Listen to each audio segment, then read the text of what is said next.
Deus nos abençoe nesse momento, tá? Que Ele, de forma graciosa, nos ajude a aprender dele. É difícil pedir perdão. Mas quem disse que é fácil ser perdoado?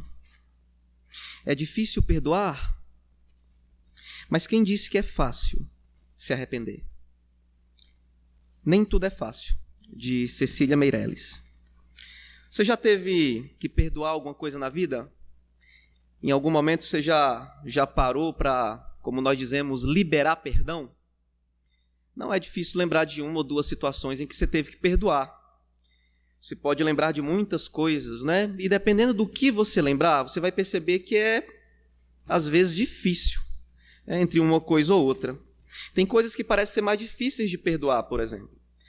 Pensa em uma ofensa que foi feita, uma ofensa traiçoeira, feita sobre você, ou coisas ditas sobre você, ou quando você nem tem culpa no cartório. Pensa, por exemplo, em como é difícil para a gente pensar em perdão quando lembra de um político corrupto que desviou milhões do auxílio para crianças, por exemplo.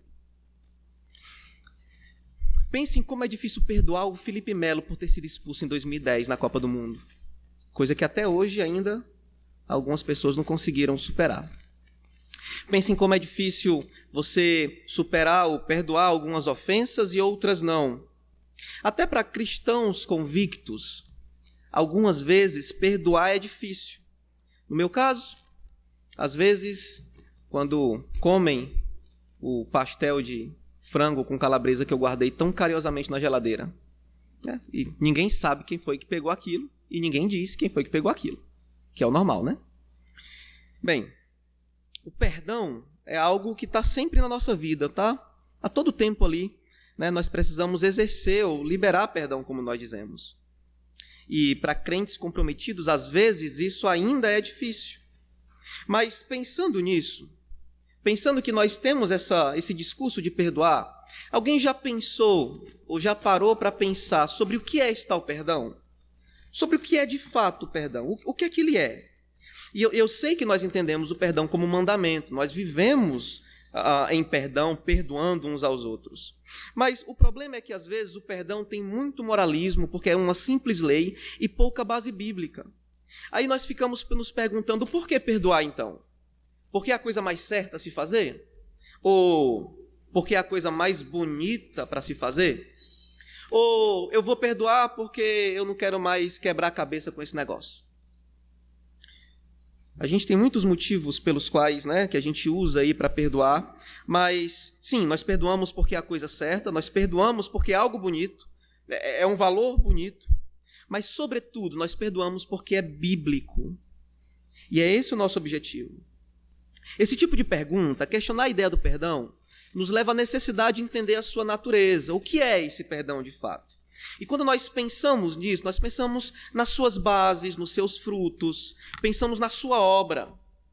E quando pensamos e tentamos avaliar o que é o perdão, nós voltamos para alguns textos das Escrituras. Por exemplo, quando Paulo fala aos Colossenses, portanto, como eleitos de Deus, santos e amados, revistam-se de profunda compaixão, de bondade, de humildade, de mansidão, de paciência, suportem uns aos outros e perdoem-se mutuamente, caso alguém tenha algum motivo de queixa contra o outro. Assim como o Senhor perdoou vocês, perdoem também uns aos outros. O mesmo apóstolo, em Efésios 4, 31 e 32, cartas quase irmãs, diz o seguinte: que não haja no meio de vocês qualquer amargura, indignação, ira, gritaria e blasfêmia, bem como qualquer maldade. Pelo contrário, sejam bondosos e compassivos uns para com os outros, perdoando uns aos outros, como também Deus, em Cristo, perdoou vocês. Parece absurdo, mas o perdão que nós damos para os outros é semelhante ao perdão que Deus dá a nós. Se você lembrar da parábola de Cristo, por exemplo, em Mateus 18, você vai ver que existem dois devedores ali.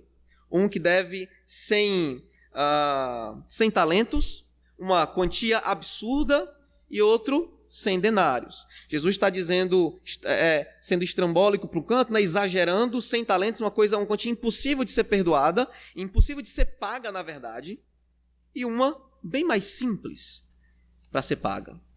Nesse contraste absurdo, aquele que devia mais é perdoado pelo seu senhor quando pede clemência. Mas ele mesmo não perdoa o seu devedor. E a parábola acaba mais ou menos assim. Então o Senhor, chamando aquele servo, aquele que não perdoou, lhe disse: servo malvado, eu lhe perdoei aquela dívida toda porque você me implorou. Será que você também não deveria ter tido compaixão com seu servo, assim como eu tive compaixão de você? A todo tempo na Escritura, quando pensamos e ouvimos falar sobre perdão, ele está falando de um perdão que é semelhante a um perdão que nos é dado. E esse perdão é o perdão que vem de Deus. Então, toda vez que nós pensamos em perdão, para entendermos o que é perdão, precisamos voltar e questionar que perdão é esse que Deus nos dá. Faremos isso em 3 momentos. Faremos por 3 perguntas. Perguntaremos o que Deus perdoa, como Deus perdoa e quais são os frutos desse perdão. Em síntese, o que é que Deus perdoa? Esse é o nosso primeiro ponto. Deus perdoa o pecado. Deus perdoa a ofensa. Deus perdoa a culpa real que nós todos carregamos. Perdoa as nossas ofensas que foram cometidas contra Ele, por conta da nossa rebelião insensata. Volte comigo, por exemplo, para o Gênesis. Deus cria todas as coisas para a sua honra e para a sua glória. Gênesis 1:1 diz que no princípio criou Deus os céus e a terra. Todas as coisas estavam lá e Ele começa a formar tudo. No 6º dia, Deus cria a humanidade. Deus cria o homem e cria a mulher. Cria a humanidade para que ela tivesse domínio sobre a terra, para que ela submetesse a terra. Esse serviço, essa missão é dado para a humanidade como reflexo de obediência a Deus. Deus, Criador, coloca a criatura no mundo para que essa criatura, em obediência, sujeite a terra, domine a terra. Seria um tipo de liderança servil, um tipo de regência devota. O domínio e sujeição que a humanidade implicaria ou viveria sobre a criação seria aplicado por meio da obediência, em obediência a Deus, que ela faz aquilo. Eles dominariam tendo a Deus como Criador, a Deus como Senhor, a Deus como autoridade, como quem tem o direito sobre tudo. Então, todo domínio, toda a sujeição da terra viria diante do mandato daquele grande Deus. Em obediência a Ele. Todos viveriam debaixo do Criador como criaturas. A relação criacional aqui é, então, um Deus Criador dominando toda a sua criação por meio da regência de algumas criaturas que são sua imagem e sua semelhança. Mas as coisas, infelizmente, não ficam assim para sempre.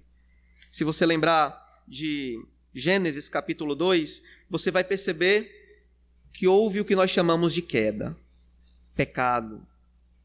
O Senhor tomou o homem, colocou dentro de um jardim e disse assim, você pode comer de toda a árvore aqui, mas não dessa árvore específica, não dessa árvore do conhecimento do bem e do mal, porque se você me desobedecer, se você fizer isso, certamente morrerá.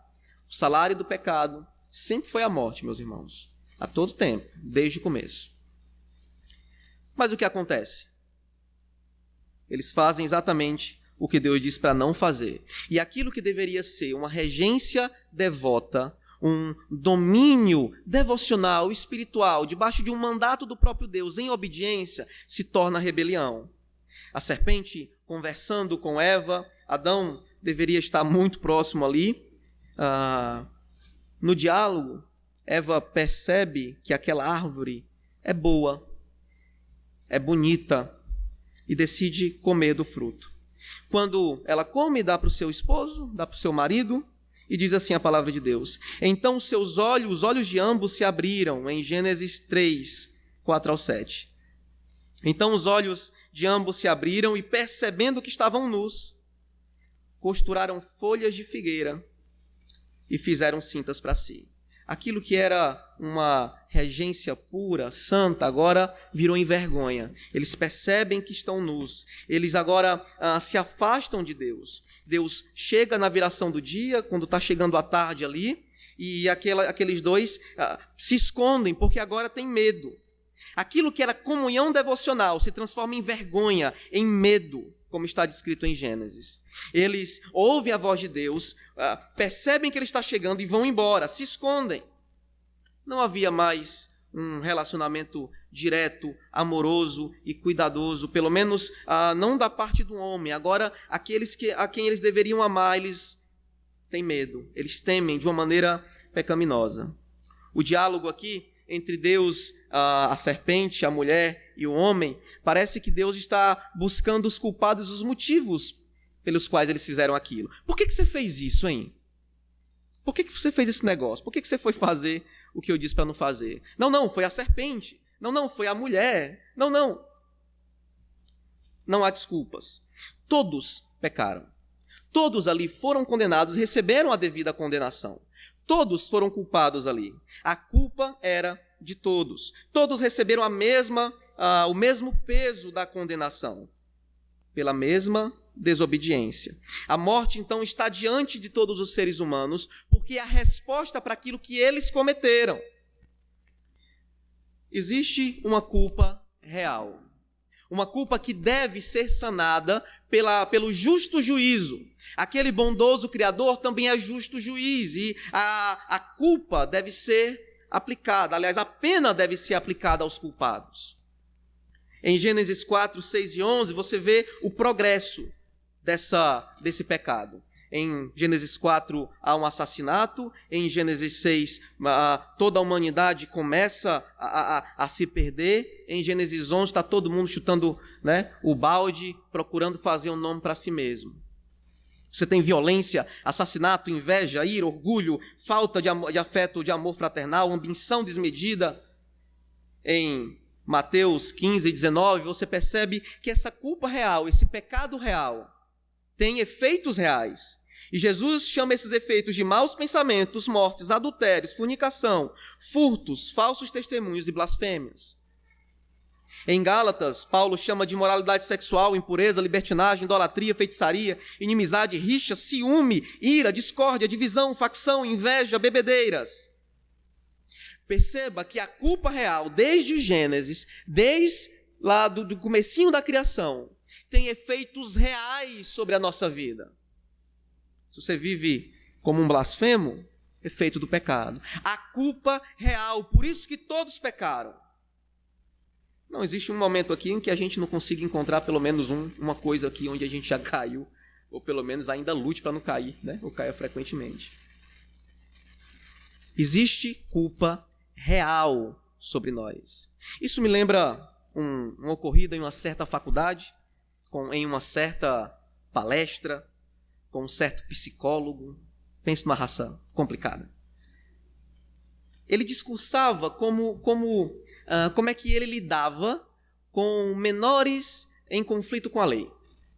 Ele dizia que conversava com eles para tentar tirar a palavra culpa do vocabulário deles e colocar a palavra responsabilidade. Que coisa bonita, né?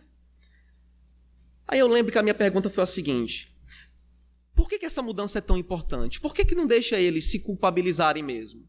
Por que culpa é um problema tão grande?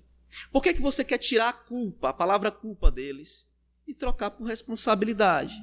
Se eles têm que se sentir culpados mesmo, você não está desculpabilizando? Será que você não está ensinando eles ou mostrando para eles que eles podem viver sem o peso, sem certo peso que eles deveriam ter sobre as costas? A resposta foi o seguinte: temos que retirar do nosso vocabulário a palavra culpa porque ela é uma palavra de origem judaico-cristã que remete a pecado e remete a um Deus. Essa palavra deve ser retirada do nosso vocabulário. E eu concordo com ele.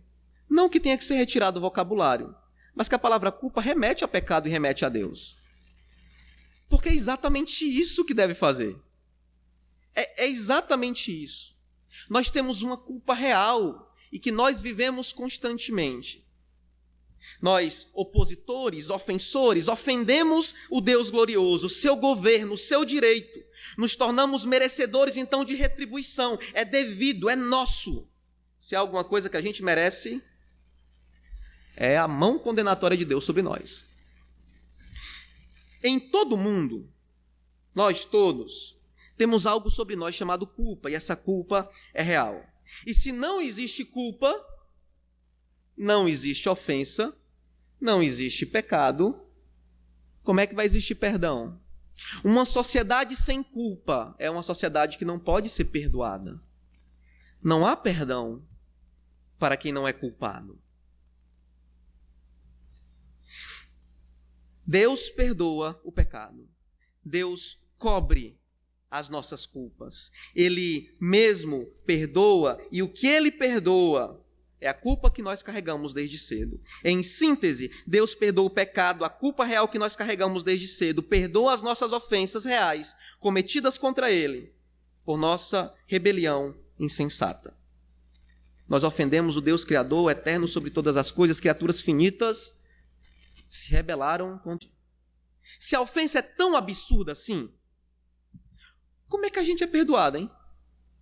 Se a ofensa é tão absurda, como é que o Criador perdoa a criatura? Como é que Deus pode perdoar? Em síntese, Deus perdoa com perdão gracioso, sustentado na sua promessa, consumado de uma vez por todas na sua obra redentora por meio de Cristo Jesus. Se você lembrar do que foi dito logo em Gênesis capítulo 3, na hora da queda, você vai ver a seguinte frase de Deus: e porém inimizade entre ti e a mulher, e entre a tua semente e a semente dela. Esta te ferirá a cabeça, e tu lhe ferirás, e ela lhe ferirá o calcanhar. Isso é o que nós chamamos de proto-evangelho. É como se fosse a mensagem resumida do evangelho. Haverá alguém que virá e responderá àquela crise inteira, aquele problema que foi gerado. E no decorrer das Escrituras, nós vamos perceber que Deus promete muitas coisas, e por meio das suas promessas se relaciona com o seu povo. Se você lembra, por exemplo, de Abraão, Abraão estava no seu lugar, e o Senhor mesmo chega para Abraão e dispõe-se a abençoá-lo. Ele diz: abençoarei aqueles que te abençoarem, e amaldiçoarei aqueles que te amaldiçoarem. E em você serão benditas todas as nações. Deus, por ele mesmo, diz: farei de você uma bênção, uma grande nação, e abençoarei e engrandecerei o seu nome. Deus se dispõe, então, a prometer algo para Abraão, nesse caso aqui, nesse momento, Abrão ainda, por si mesmo, sem que nada tivesse sido feito. E por meio dessa promessa se relaciona com ele.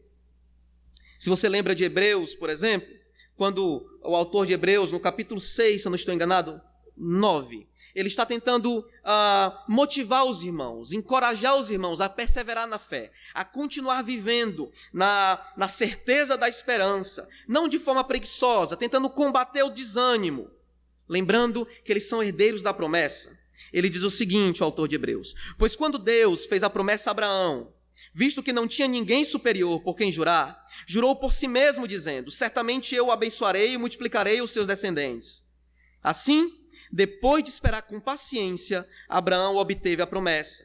Porque as pessoas juram pelo que lhes é superior, e o juramento, servindo de garantia, põe fim a toda a discussão.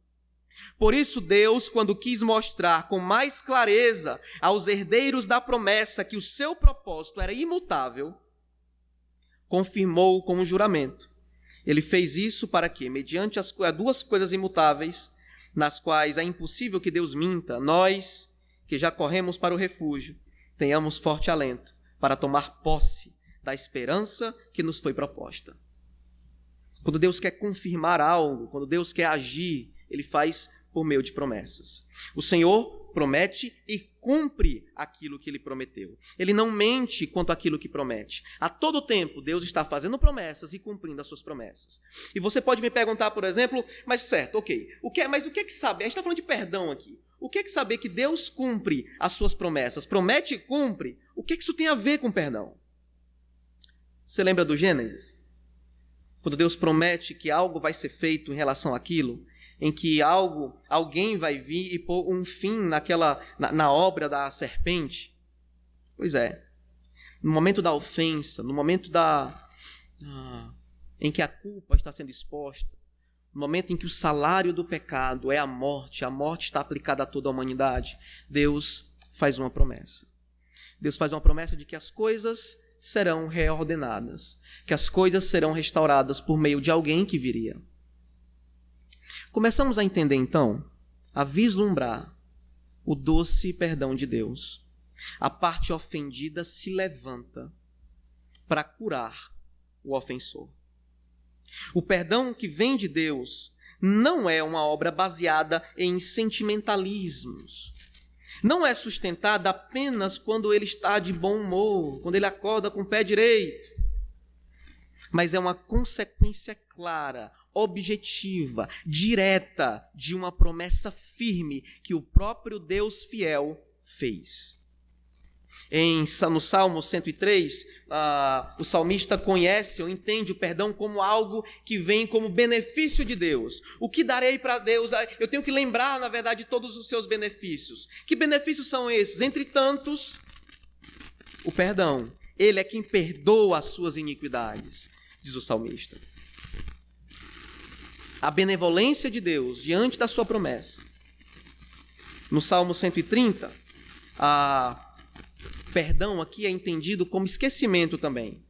Se tu, no versículo 3 ao 4, se tu, Senhor, observares ou manter o registro das iniquidades, quem é que vai escapar? Quem é que escapa se o Senhor mantém na memória as iniquidades que cometemos? Mas contigo está o perdão. O perdão está em oposição com ele lembrar das iniquidades. Se você olha em Jeremias, por exemplo, Deus promete esquecer. E isso é comparado a perdão. Porque esta é a aliança que farei com a casa de Israel depois daqueles dias, diz o Senhor. Na mente eu vou imprimir as minhas leis. Também no seu coração as inscreverei. Eu serei o Deus deles e eles serão o meu povo. Não ensinará jamais cada um ao seu próximo, nem cada um ao seu irmão, dizendo, conheça o Senhor. Porque todos me conhecerão, desde o menor até o maior, diz o Senhor, pois eu perdoarei as suas iniquidades e dos seus pecados jamais me lembrarei. Aquela promessa que Deus faz no Gênesis, logo depois do pecado, ele começa a cumprir. Nós já vimos isso ao que se refere à missão de Deus, nós já vimos isso ao que se refere ao próprio Evangelho, como proto-evangelho. Mas aqui, essa promessa também diz respeito a solucionar algo que só Deus poderia solucionar. Perdão aqui, em Jeremias, essa nova aliança proposta para os seus, a retornar o relacionamento com Deus, é comparado ao esquecer. O perdão que vem de Deus é como uma anulação da culpa. É como se aquilo que foi feito não fosse mais válido. Como se aquele peso da culpa que está sobre os nossos ombros é retirado, ele é tirado de nós. Deus mesmo tira essa culpa, essa ofensa, ou pelo menos tira a necessidade da condenação eterna. Não ser perdoado é continuar com a culpa sobre si. Então vamos lá. O perdão de Deus. Como é que Deus perdoa isso? Deus perdoa o pecado, Deus perdoa a ofensa. Mas como ele perdoa? De forma benevolente, cobrindo o ofensor de bondade, de misericórdia, retirando o peso da culpa, esquecendo as iniquidades. Isso não é uma amnésia divina, tá? Você vai ver nos Salmos, por exemplo, Deus lembrando o povo de Israel, ou pelo menos em Deuteronômio, Deus lembrando o povo de Israel dos pecados que eles cometeram. Vocês lembram? Lá, nas águas de Mara? Vocês vacilaram comigo? Vocês lembram do que vocês fizeram? Qualquer um poderia dizer, mas o senhor não prometeu esquecer? O que você está lembrando aí? O esquecimento aqui é de que isso não afetará mais o relacionamento daquele povo com ele. Não existe um tipo de culpa, de relacionamento agora como culpado e juiz, no sentido de que eu preciso ou mereço condenação eterna por aquilo que fez. Deus não esquece como quem tem amnésia. Deus esquece porque promete que aquilo não vai mais afetar o relacionamento que temos com ele. É por meio de uma promessa que Deus perdoa, não de sentimentos. O perdão é a promessa de Deus em relação aos nossos pecados. É um anúncio de que aquilo não vai mais nos afetar. As faltas, ainda que estejam atreladas ao passado próximo, a partir do perdão de Deus, a partir do perdão que Deus nos dá, não afetam mais a nossa posição diante dele. O perdão de Deus não apaga a necessidade de dano, entretanto. Se nós olharmos para a Escritura, Deus fez justiça. Se Deus perdoa o pecado, e Deus perdoa o pecado com benevolência, com graça, por meio de uma promessa, como é que ele aplica isso? Deus cumpre a sua promessa de perdão por meio do que nós chamamos de expiação. Se você olhar para Levítico, os sacerdotes são chamados a fazer expiação pelo povo. E expiação aqui é o que garante o perdão dos outros, daqueles que ofertam, daqueles que dão a oferta. Em Levítico 4, 19 e 20, diz o seguinte: tirará do novilho toda a gordura e queimará sobre o altar, e fará com este novilho como fez com o novilho da oferta pelo pecado. Assim, o sacerdote fará expiação por eles, e eles serão perdoados. Existe um tipo de pagamento aqui, um tipo de oferta expiatória, algo que é dado em nome do perdão. Em Isaías, no Cântico do Servo, ele diz o seguinte: certamente ele tomou sobre si as nossas enfermidades, e as nossas dores levou sobre si. E nós o considerávamos como aflito, ferido de Deus e oprimido. Mas ele foi traspassado por conta das nossas transgressões e esmagado por causa das nossas iniquidades. O castigo que nos traz a paz estava sobre ele, pelas suas feridas fomos sarados. O que no Pentateuco, na lei, parece ser um animal, um boi, uma ovelha, um cordeiro, Isaías define como sendo um servo, uma pessoa. A expiação, então, é necessária. E essa expiação seria feita por meio do servo do Senhor. João o chama de Cordeiro de Deus que tira o pecado do mundo. Mateus, toda vez que se refere a ele, diz que foi para se cumprir as profecias. Ele mesmo diz sobre si que o meu sangue é este da nova aliança, derramado em favor de muitos, para a remissão de pecados. O autor de Hebreus, mencionando a sua obra, diz que agora, porém, ao chegar o fim dos tempos, ele se manifestou de uma vez por todas para aniquilar o pecado por meio do sacrifício de si mesmo. O pecado, ele é perdoado e o perdão de Deus se baseia na promessa. Mas isso não é mera aceitação positiva e incondicional. Há uma necessidade de expiação. Há um certo tipo de pagamento. E é na cruz que nós vemos isso acontecer. O perdão grandioso e gracioso de Deus teve um custo grandioso também. O perdão sempre custa alguma coisa. Sempre custa caro para quem perdoa. Nesse caso, o pecado, a ofensa, custou muito para o perdoador, para o ofendido. Perdoar sempre vai custar caro. É na cruz que misericórdia e ira se beijam, como diz Jay Adams. Nós temos a possibilidade de contemplar a cruz, porque nela sabemos que Jesus deu a vida por nós, pecadores. Havia uma necessidade de expiação, de entrega, de oferta. E o próprio Deus, por meio da sua promessa, nos entrega o meio pelo qual nós somos perdoados.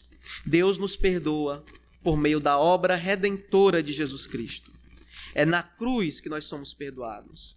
O mesmo Deus que foi ofendido, que perdoa o pecado por meio de uma promessa, e por meio dessa promessa, a aplicação dessa promessa, está na cruz. Quando todos nós encontramos redenção no Calvário. O acesso a esse perdão, então, vem como? Como é que nós participamos? Como é que nós desfrutamos desse perdão? A todo tempo na Escritura você vai ver que Deus nos chama para desfrutar da sua promessa por meio da obra de Jesus Cristo em arrependimento. Essa obra redentora agora, diante da expiação de Cristo no Novo Testamento, é sempre entendida como um chamado para o arrependimento. Não apenas uma confissão da beleza da mensagem.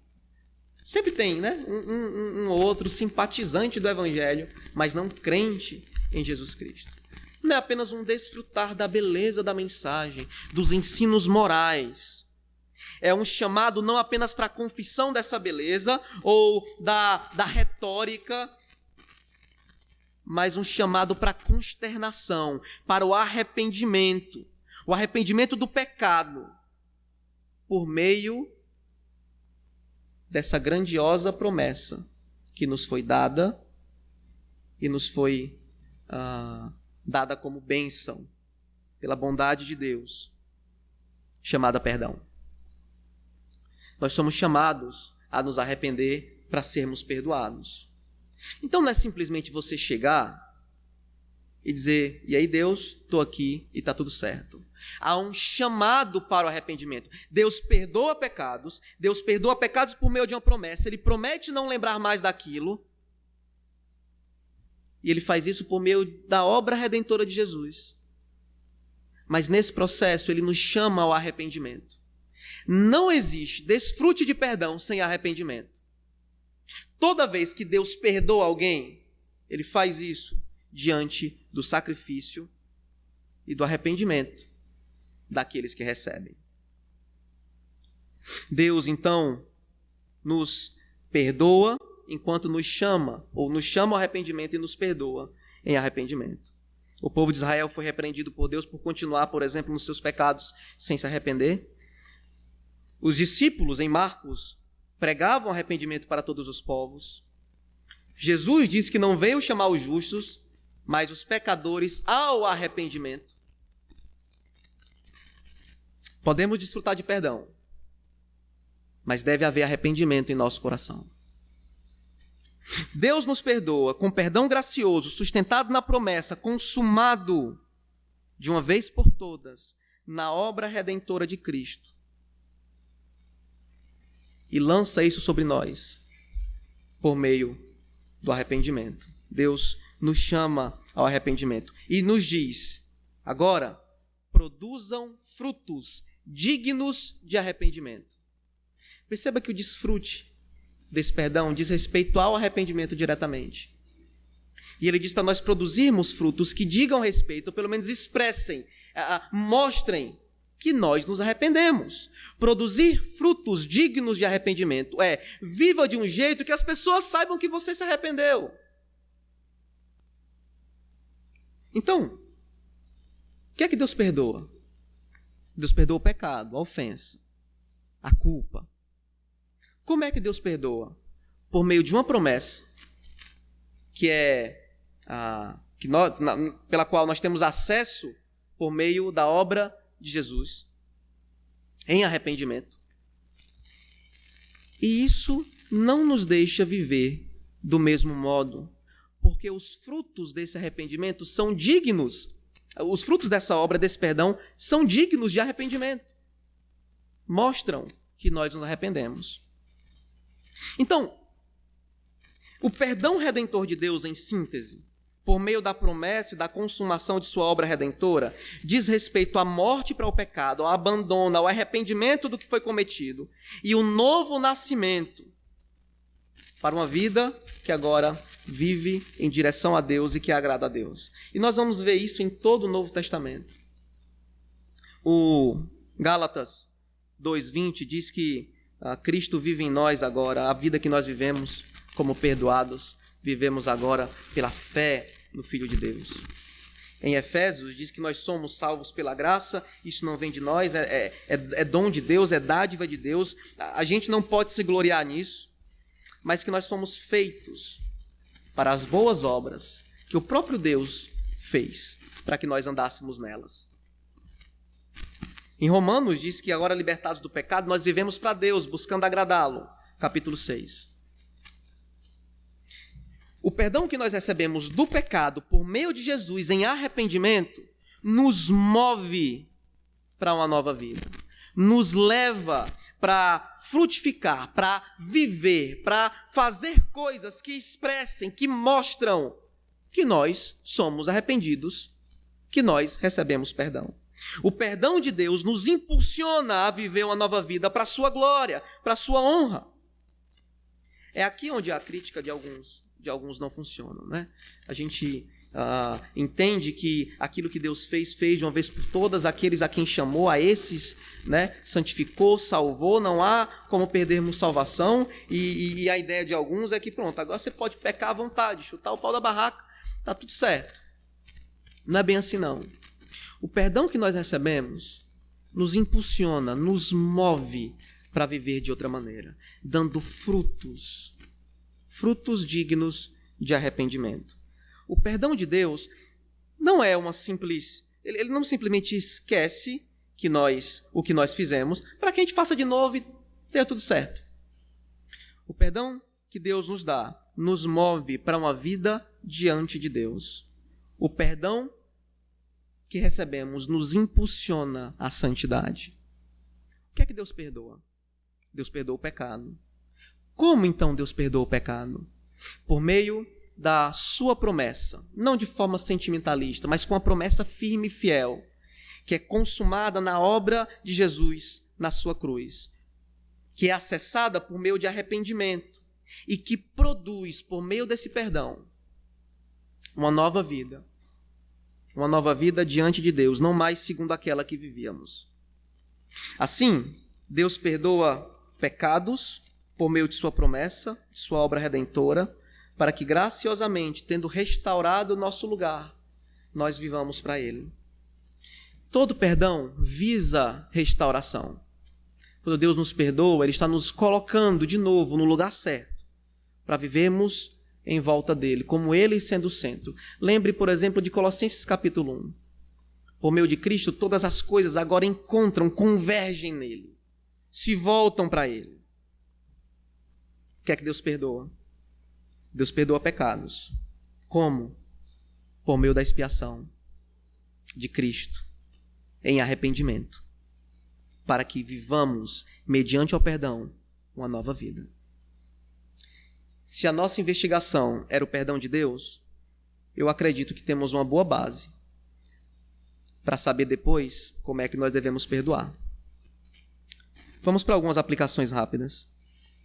O perdão de Deus é derramado sobre os culpados. Há culpa.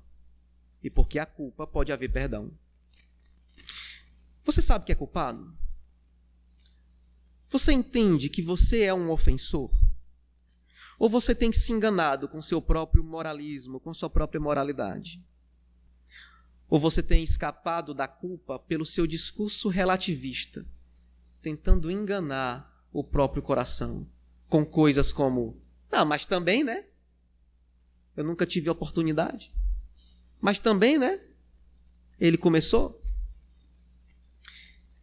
Você é culpado e só pode haver perdão sobre a sua vida se você souber que é culpado. Então, deixe-me resumir. Você é culpado e precisa de perdão. É por isso, parêntese aqui, é por isso que uma vida orgulhosa é tão complicado. Porque geralmente quem é orgulhoso não aceita estar errado, não aceita ter pecado, não aceita a culpa. Parabéns, você vai viver debaixo dela sem nunca desfrutar de perdão. Que coisa maravilhosa, que coisa boa. Deus liberando o perdão sobre nós, mas nós orgulhosamente dizendo não precisamos. Obrigado. Nós precisamos de perdão, meus irmãos. Todos nós, a todo tempo. Podemos encontrar perdão na obra redentora de Jesus. Agora, você pode viver a segurança desse perdão. Tá? Você pode viver a segurança dos efeitos desse perdão, dos efeitos jurídicos até. A culpa foi lançada fora. E não foi lançada fora sem custo nenhum, foi aplicada sobre Jesus. Você pode viver a segurança do perdão que Deus dá pela fé, em arrependimento. Desfrutar da segurança da segurança objetiva de que Cristo nos perdoou. Deus não vai acordar amanhã, até porque nem dorme, né? Mas, metaforicamente, ele não vai acordar amanhã de mau humor e dizer, não quero mais te perdoar, não. Tá por aqui. Porque o perdão não é sentimentalismo, não depende do humor, depende da promessa. E Deus cumpre as suas promessas. Se Deus disse que perdoou e que não vai lembrar, Deus perdoou e não vai lembrar. Você pode desfrutar da segurança real de um Deus que promete e cumpre o seu perdão. Ser perdoado é viver uma nova vida totalmente voltada para Deus, como Ele sendo o centro da vida. A pergunta é, o perdão que você recebeu tem lhe impulsionado a viver em santidade? O perdão que você recebeu de Deus, essa obra maravilhosa, essa promessa de ser perdoado, tem feito você viver mais alegre? Ele retirou o fardo das nossas costas. Não há mais condenação para quem está em Cristo Jesus. A gente pode viver sem fardo. Não sei se você teve a mesma experiência, né, que eu. Mas é como se você sentisse que algo que estava pesando sobre você saísse, né? Se eu fosse um pouquinho mais pentecostal, eu dizia, é aqui que Deus começa a desenrolar o manto. É no perdão que a gente começa a perceber as coisas. Deus nos impulsiona a uma vida para Ele e a uma vida em santidade por meio do seu perdão. Agora, por fim, se Deus perdoa pecados e o perdão é baseado numa promessa feita e cumprida de que aqueles pecados que já foram que foram cometidos, mas, né, em arrependimento, né, agora arrependidos, recebem misericórdia e benevolência. Se esse perdão é lançado sobre os arrependidos, por meio da promessa, e esse é o perdão de Deus, que impulsiona para a restauração, voltamos para o texto inicial.